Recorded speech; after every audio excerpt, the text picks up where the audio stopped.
the objective of practicing Buddhism and cultivating one's mind. The antidote to the three poisons is none other than morality, precepts, concentration, and wisdom. It all starts with practicing self-discipline. A self-disciplined mind can be settled, allowing you to advance along the path of cultivation. There will come a day when you can become awakened and see the true nature of things. This is the time when you gain wisdom, and the poisons will no longer be an issue. Nevertheless, in the subsequent phases, the three poisons may just manifest in the form of other temptations. Just when you are unable to let go of wealth, you may be faced with the temptation of status. Once you have seen the illusory nature of status, you may be enticed with lust.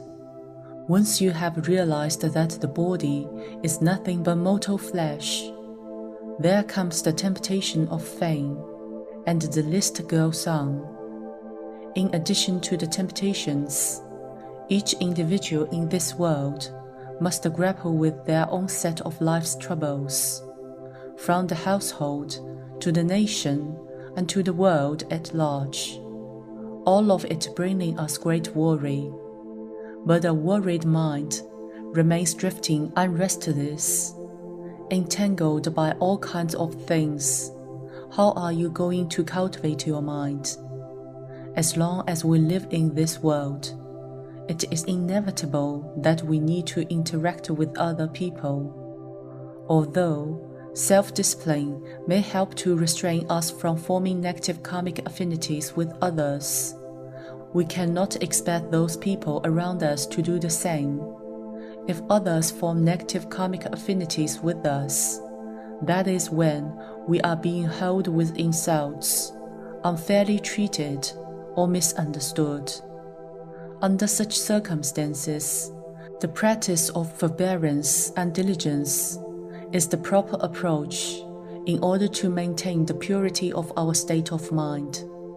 Exercising forbearance when being insulted is not an expression of cowardice, but a golden practice that saves us from the establishment of negative karmic affinities. The moment we take offense or bear a grudge, when someone takes a shot at us, a thread of karmic relationship inevitably sticks, and this is the moment when negative karma is formed. Only by practicing forbearance can we reject this negative energy, and in so doing, prevent negative karmic affinities from taking root. Forbearance is merely an external appearance. What we truly want to attain is a state of mind that is impervious to external influences, one that regards insults as nothing. When it comes to the cultivation of the mind, this is what let mind not be swayed by the changing external circumstances is all about. Another thing we must remove from our minds is attachment.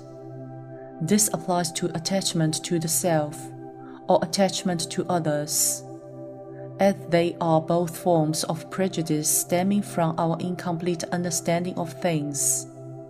Since our life experiences and our perception of life differ, we develop prejudices that we think are correct. Understandably, it is this attachment that causes us to be biased in our understanding of what we have experienced. However, the problem is that we fail to realize that our views are biased, so we continue to be deceived by the illusions that we believe to be true. The fundamental solution lies in removing the notion of self. We should not see Buddhism from our own understanding and our own point of view. In other words, we should learn to look at problems analytically and comprehensively, combining it with our practical experiences in life to come to understand Buddhism. Our minds need to be cleansed every now and then. Our negative karma needs to be eliminated to prevent worries and temptations from afflicting us. Only then can a pure mind be achieved. The objective of purifying the mind is to reveal our inherent nature. When the purity within us reaches a certain level, our inherent nature will become prominent and not easily tainted or blinded by defilements. At this juncture, we need to take great care of the mind, nurturing it and allowing it to thrive, and ensuring it will not become lost once again. This is considered the starting point of learning Buddhism. Is renouncing the world the only way to achieve purity of the mind? Paradoxically, this mundane world is the best place for cultivating the mind. If the mind is not pure, even if you were to retreat to a mountain top, you will still be unable to let go of attachment. Achieving purity of the mind isn't a matter of letting go of everything, including one's karmic affinities. Nor does it mean that you should no longer socialize with others in order to avoid forming karmic affinities.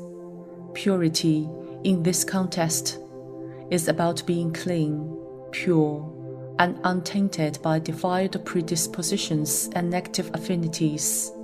It is a state achieved through cultivation, not merely through the act of evading.